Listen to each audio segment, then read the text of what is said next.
In this video, we're going to talk about one of the most requested reviews on this channel over the past few months. I just did a 𝗥𝗿𝗄 Eau de Parfum 2022. I'll pop it up here. If you guys missed that review, go check it out. But today is all about the newest from Givenchy Gentleman Collection, the 6th flanker Gentleman Reserve Privee, guys. This one has a lot of potential. Let's go.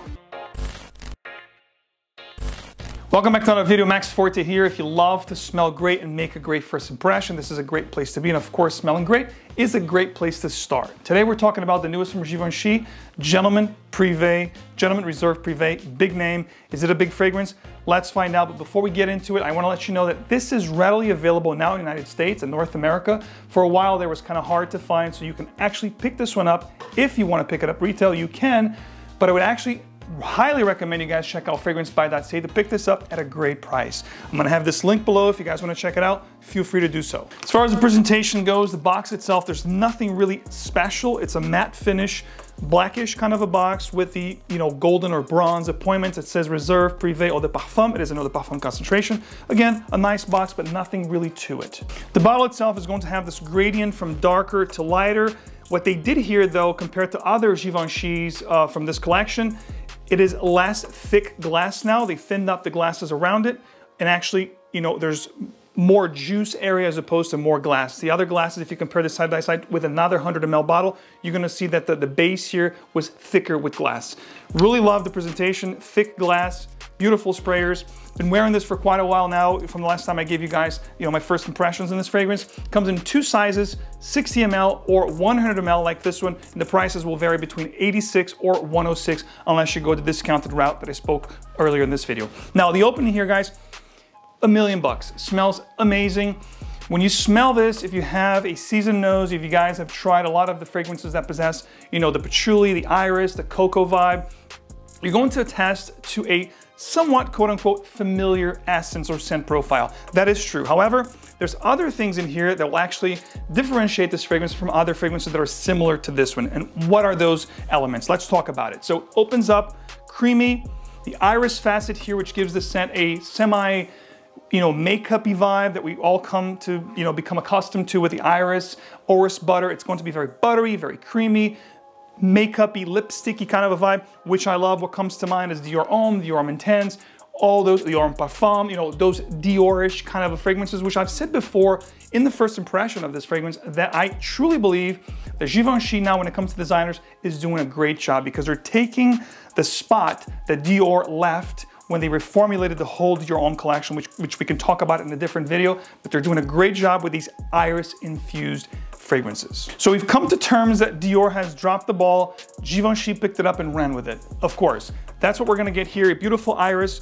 What's going to differentiate this mostly from the Dior line is going to be the chestnut, component here, which will add this nuttiness to the fragrance. Borderline gourmand. You're gonna have some vanilla, aspects in here, some resinous, benzoin, vanillic kind of undertones that will give this a sweet / gourmand vibe to the fragrance, along with that nuttiness from the chestnuts. Now, believe it or not, one thing I wanted this fragrance to have more of was the boozy facet, which you did not have with the Dior Homme. So when I heard, this is going to have a whiskey note right off the bat, I was sold. I wanted to get this fragrance. I couldn't wait to get it, on my hands, wear the fragrance, actually experience the scent. Obviously, right now it's kind of going into spring, but it's still kind of cold here in New York area, so I can still pull this off with, as far as like wearing the fragrance and getting the most out of it. So the booziness from this fragrance is definitely present, however, not as potent, not as up front and center. I think the star player, I know for a fact, the star players here will be the iris, the patchouli, and the chestnut.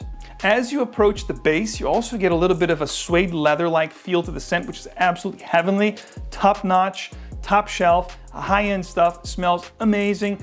Like I said, a lot of the Dior Homme did not have the leathery aspect, unless you go Dior Homme Parfum, which went with the oud, the heavier patchouli and the leather facet. This one here, it's like it took and borrowed elements from all the Diors and it sits right in the middle. It's like Dior Homme Intense is here, you have Dior Homme Parfum here, and Givenchy Privee, Reserve Privee is right in the middle, which is really, really nice. It's going to definitely resemble those fragrances. If you miss those fragrances, you have a hard time finding those, this is a great option because it's readily available and it smells equally as good. As you approach the 40-minute kind of a mark here, the dry down is, going to be in effect, which you'll have a nice trifecta of that patchouli that I talked about, but then another woodiness will come to play, which is the vetiver here, along with a cedar note. Absolutely amazing woody, dry down here. Not gonna be as sweet as the Parfum or the 𝗿𝗲𝗏 Intense. It's going to be rather woodier and not as powdery as the 𝗿𝗲𝗏 Intense as well, which is quite a good thing. This could be a more mature version of those fragrances. I also detect a little bit of a lavender note here, which is really not mentioned, but it's definitely present, which again adds more elegance / maturity to the scent, making it more elegant, more sophisticated, more dressier, if you will. Who do I envision would actually wear Givenchy Gentleman Reserve Privee? I think this, because of everything we talked about here, is going to be rather a more mature, from the line, meaning dressier, more for evening wear, and I would say a gentleman of 25 or older. Of course, a lady that appreciates the scent profile can also enjoy this. I wish the booziness were a little higher here, and I wish it had maybe like a honey note along with the whiskey. I think it would have been amazing, and of course, a lot more powerful. But definitely a great scent for evening wear, night out, perhaps romantic settings. This will do good as well, but definitely dressier, evening wear, and I'd say 25 and up. As far as seasons goes, believe it or not, you can actually pull this off all year round, providing you control the sprayers. If you go heavier on the sprayers, when it's colder, it's gonna be okay, especially if you spray your clothes, it's gonna perform quite well. I'm gonna tie this up with the performance.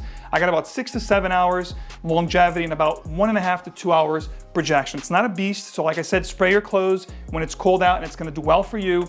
And if it's, warm season, if you're gonna be under, locations where you have AC going on, you can definitely do this, 2 to 3 sprays and you're gonna be quite all right. It's one of those fragrances that's going to definitely command attention in a very positive manner.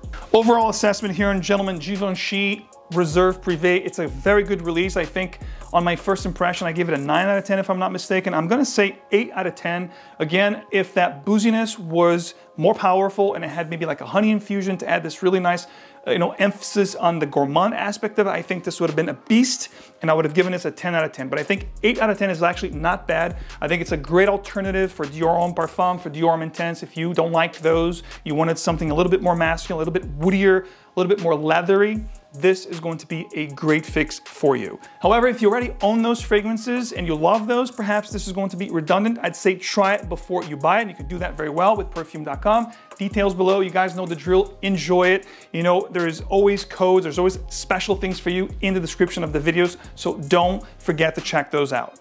However, on the flip side, what this fragrance has going for it that the other ones don't have is the really nice chestnut, nutty, creamy vibe that it has, which I thought added a nice touch to it, making it a little different than the other counterparts. To answer the question in the beginning of the video, this is a great 2022 release for sure. Definitely one of the best designers out there. Definitely check it out. I think you're gonna be pleasantly surprised. Let me know in the comments if you have checked it out and what are your thoughts on this fragrance. And if you haven't yet checked this out, what have been the best 2022 releases that you guys gotten your noses on so far? Comment below. As always, guys, thank you so much for your support. Stay tuned for more. I will see you guys back here very soon. Take care.